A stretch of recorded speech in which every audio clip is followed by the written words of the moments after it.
નમસ્કાર મિત્રો. મિત્રો, તાજેતરમાં ગુજરાત રાજ્યની અંદર જે મિત્રો કમોસમી વરસાદ થયેલ છે, તેના કારણે ખેડૂતોના પાકને મિત્રો મોટા પાયે નુકસાન થયેલ છે. તો સરકાર દ્વારા મિત્રો વિવિધ પ્રકારની ટીમો બનાવી અને મિત્રો ગ્રામ સેવકને જે પણ ખેડૂત મિત્રોને નુકસાન થયેલ હોય તો તેમને માટે સર્વે કરવા મિત્રો જણાવેલું છે. 7 દિવસની અંદર મિત્રો ગ્રામ સેવકોએ સર્વે કરી અને તેનો રિપોર્ટ મિત્રો જમા કરાવવાનો રહેશે. તે સિવાય જે પણ ખેડૂત મિત્રોને પાક નુકસાન થયેલ હોય તે ખેડૂત મિત્રો જો ગ્રામ સેવક મારફત મિત્રો તમારે સર્વે ના કરાવવો હોય તો તમે મિત્રો કૃષિ પ્રગતિ એપ મારફત જાતે પણ મિત્રો તમારે જે નુકસાન થયેલ હોય તેનો મિત્રો ફોટા પાડી અને મિત્રો સર્વે કરી શકો છો.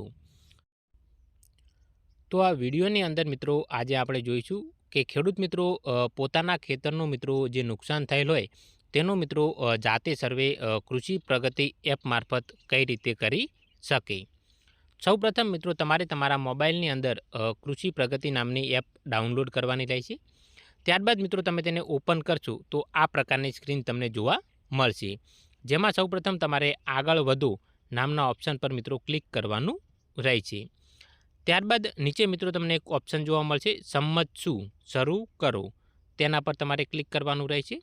ત્યારબાદ ફરીથી મિત્રો સંમત છું શરૂ કરો નામનો એક ઓપ્શન આવશે, તેના પર ક્લિક કરવાનું રહેશે. ત્યારબાદ ફરીથી મિત્રો તમારે એક આગળ વધો નામના ઓપ્શન પર મિત્રો ક્લિક કરવાનું રહેશે. ત્યારબાદ મિત્રો અહીંયા તમારે તમારો મોબાઈલ નંબર નાખી અને તેના પર એક ઓટીપી મેળવવાનો રહેશે. તો મિત્રો લોગિન કર્યા બાદ સ્ક્રીન તમને આ રીતે જોવા મળશે, જેની અંદર તમને મિત્રો એક પાક નુકસાન નામનો એક ઓપ્શન જોવા મળશે. અહીંયા તમે જોઈ શકો છો, તેના પર તમારે ક્લિક કરવાનું રહેશે. તો ત્યારબાદ મિત્રો તમારા જેટલા પણ ખાતા નંબરની અંદર જેટલા પણ મિત્રો સર્વે નંબર હશે તે તમામ સર્વે નંબર મિત્રો અહીંયા તમને જોવા મળશે, જેમાં તમારે મિત્રો જે પણ સર્વે નંબરની અંદર નુકસાન હોય તે સર્વે નંબરની સામે મિત્રો મૂલ્યાંકન શરૂ કરો આવો એક ઓપ્શન જોવા મળશે. મૂલ્યાંકન શરૂ કરો તેના પર ક્લિક કરવાનું રહેશે. તો ક્લિક કર્યા બાદ મિત્રો એપ્લિકેશન તમારા ખેતરનો જે મિત્રો નકશો હશે તે મિત્રો અહીંયા તમને જોવા મળશે, મેપમાં તમે જોઈ શકો છો. ત્યારબાદ તમારે મિત્રો આગળ વધો નામના એક ઓપ્શન પર ક્લિક કરવાનું રહેશે. ત્યારબાદ અહીંયા મિત્રો તમારે નુકસાનનો જે પ્રકાર હોય તે મિત્રો પસંદ કરવાનો રહેશે, જેની અંદર મિત્રો ભારે વરસાદ, પૂર, વાદળ ફાટવું, વાવાઝોડું, દુષ્કાળ, ભૂકંપ, સુનામી, જમીન ધસી જવી વગેરે જેવા મિત્રો અહીંયા પ્રકારો લખેલા છે, જેમાં સૌથી છેલ્લે છે મિત્રો કમોસમી વરસાદ, અનસિઝનેબલ રેઇન, તેની પર તમારે ક્લિક કરવાનું રહેશે. ત્યારબાદ મિત્રો તમારે અસરગ્રસ્ત પાક ઉમેરો આ ચોકડી ઉપર મિત્રો આ જે પ્લસનું નિશાન દેખાય છે તેના પર ક્લિક કરવાનું રહેશે, જેથી તમારે જે પણ પાકનું મિત્રો અંદર વાવેતર કરેલું હોય તેનું મિત્રો અહીંયા નામ પસંદ કરવાનું રહેશે.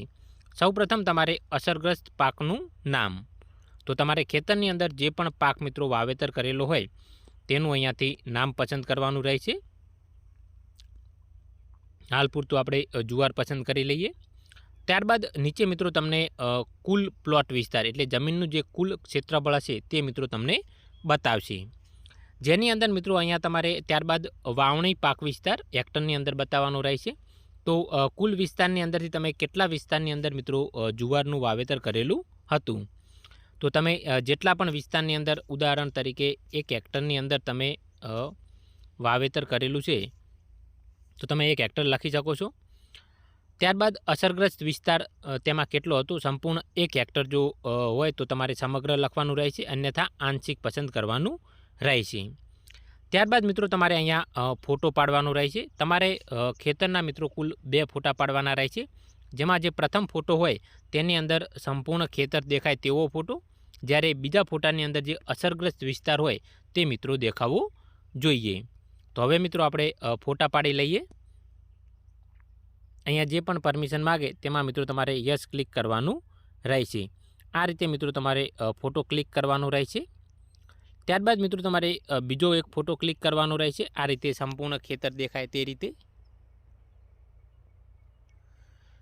ત્યારબાદ મિત્રો નીચે પાક ઉમેરો નામનો એક ઓપ્શન જોવા મળશે, જેના પર તમારે ક્લિક કરવાનું રહેશે.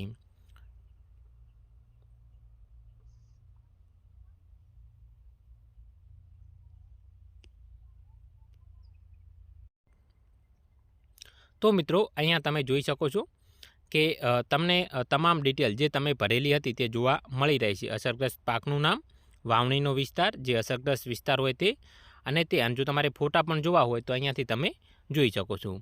ત્યારબાદ મિત્રો અહીંયા આગળ વધુ નામના ઓપ્શન પર તમારે ક્લિક કરવાનું રહેશે, અને ક્લિક કર્યા બાદ મિત્રો અહીંયા તમારે લાસ્ટમાં આ ચેકબોક્સ પર મિત્રો ક્લિક કરવાનું રહેશે, અને સાચવો નામના બટન પર મિત્રો ક્લિક કરવાનું રહેશે, જેથી તમારો જે ડેટા છે તે મિત્રો સંપૂર્ણ થઈ જશે. અને અહીંયા મિત્રો તમને નીચે એક નોટિફિકેશન પણ જોવા મળી રહી છે કે તમારા પાકની જે નોંધણી છે તે મિત્રો સફળતાપૂર્વક થઈ ગયેલ છે.